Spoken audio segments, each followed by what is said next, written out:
दौंड शहरातील रस्त्याची कामं झालेली आहेत, परंतु ती रस्त्याची कामं झाल्यानंतर आता पुन्हा रस्त्याच्या मधोमध खोदकाम सुरू झालेले.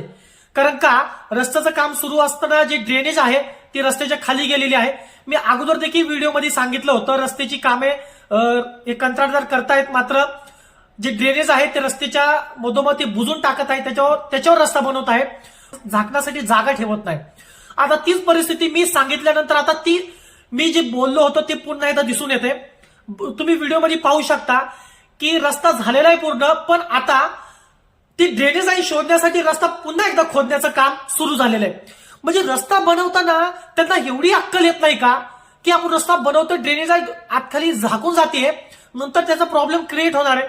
मग आता ते प्रॉब्लेम क्रिएट होणार आहे ती काय कसं काय डोक्यात आलं होतं की नव्हतं ती मला माहिती नाही. पण रस्ता झाल्यानंतर पुन्हा एकदा रस्त्यामध्ये खोदकाम सुरू झालेलं आहे. पण ही लाजिरवाणी गोष्ट हे दौंड तालुक्यात आणि शहरात होऊ शकतं, बाकी कुठं होऊ शकत नाही माझ्या माहितीनुसार. फक्त दौंडमध्येच असे कोरोना काळामध्ये पास झालेले कंत्राटदार सापडत आहेत की काय असंच मला वाटू लागले. हे कोणती एक्झाम दिलेली आहे मला माहिती नाही, कसे पास झालेले आहेत हे मला माहिती नाही. पण कशा पद्धतीने मित्रांनो रस्ता चांगला आहे म्हणून लोक आपल्या स्पीडमध्ये गाडी चालवतात. लोकांना काय माहिती की रस्ता बनवल्याने पुन्हा त्याच्यामध्ये खोदकाम केलेलं आहे आणि त्या स्पीडमध्ये चालत असताना त्या खड्ड्यामुळे पडून कोणाचाही अपघात होऊ शकतो अशी शक्यता वर्तवली जाते. त्याला नाकारता देखील येत नाही. पण बांधकाम विभाग आणि दौंड नगरपालिका कशा पद्धतीने या घटनेकडे पाहतंय तितकंच महत्वाचं आहे.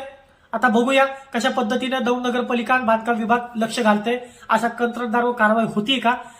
पण आता याच्या पुढे देखील व्हिडिओ पाहताय तो फॉलो करायला विसरू नका. आणि वेळोवेळी आपण हे व्हिडिओच्या माध्यमातून प्रशासनाला जाग आणण्यासाठी हे प्रयत्न करतोय.